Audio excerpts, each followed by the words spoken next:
ഇപ്പൊ തുമ്പിക്കെതിരെ ഒരുപാട് negative trolls അല്ല നെഗറ്റീവ് കമന്റുകൾ വരുന്നുണ്ട്. കാണുമ്പോൾ ചിരിച്ചു കാണിക്കുകയും അതിനുശേഷം നെഗറ്റീവ് കമന്റ് ഇടുകയും ചെയ്യുന്ന ഒരുപാട് പേരുണ്ട്. അപ്പൊ അതിൽ വിഷ്ണു ബ്രോയിനെയും കുറ്റം പറയുന്നുണ്ട്, പല രീതിയിൽ നമ്മൾ പറയുന്നുണ്ട്.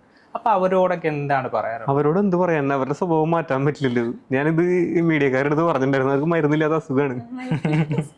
പണ്ടത്തെ ആൾക്കാർ പറയില്ലേ ചില കാര്യങ്ങൾക്ക് മരുന്നില്ലാന്ന്. ഇന്നത്തെ കാലത്ത് HIV AIDS വരെ പുറത്ത് മരുന്ന് കണ്ടുപിടിച്ചിട്ടുണ്ട്. പക്ഷെ ഇവർക്ക് ഉള്ള അസുഖത്തിന് മരുന്ന് കണ്ടുപിടിച്ചിട്ടില്ലേ? അതാ ഞാൻ പറഞ്ഞു, മരുന്നില്ലാത്ത അസുഖമാണ്. ഇപ്പൊ ഡ്രസ്സിങ്ങിന്റെ കാര്യത്തിലാണ് കൂടുതൽ നമുക്ക് കമന്റ് നമ്മൾ കേട്ടിരിക്കുന്നത്. അപ്പൊ ഡ്രസ്സൊക്കെ നമ്മുടെ ഇഷ്ടത്തിന് തന്നെയാണോ നമ്മൾ സെലക്ട് ചെയ്യുന്നത്? എന്റെ ഇഷ്ടത്തിനാണ് ഡ്രസ്സ് ഇടുന്നത്. മെയിൻ ആയിട്ട് എന്നെ കൊണ്ട് അടിച്ച് ചെയ്യിപ്പിക്കുന്നു എന്നുള്ള രീതിയിലെ കമന്റ്സ്. അവർക്ക് അറിയില്ല അകത്ത് എന്താ നടക്കുന്നതെന്നുള്ളത്. ഇവരിടണ്ടെന്ന് പറഞ്ഞാൽ ഞാൻ എന്റെ വാശി കിട്ടിട്ട് വരും. എനിക്ക് ഇങ്ങനത്തെ ഡ്രസ്സ്, മോഡേൺ ഡ്രസ്സ് എനിക്ക് നല്ല ഇഷ്ടമാണ് ഇടാൻ വേണ്ടിയിട്ട്, കംഫർട്ടും ആണ്. അതുകൊണ്ട് ഞാൻ ഇത് ഇടുന്നു, അത്രേ ഉള്ളൂ. പക്ഷെ എന്നെക്കാളും കൂടുതൽ ഇത് അവർക്ക് പറയാനൊരു കാരണം അത്രേ ഉള്ളൂ. ഇതിപ്പോ ഇവിടെ മാത്രമല്ലല്ലോ ഇടുന്നത്. ഇതുപോലത്തെ ഡ്രസ്സ് ഇടുന്ന ഞാൻ മാത്രമല്ല, വേറെ കുറെ പേരുണ്ട്. പക്ഷെ അവരൊക്കെ അവർക്ക് പറയാനൊരു കാരണം അത്രേ ഉള്ളൂ. അത്രേ ഉള്ളൂ.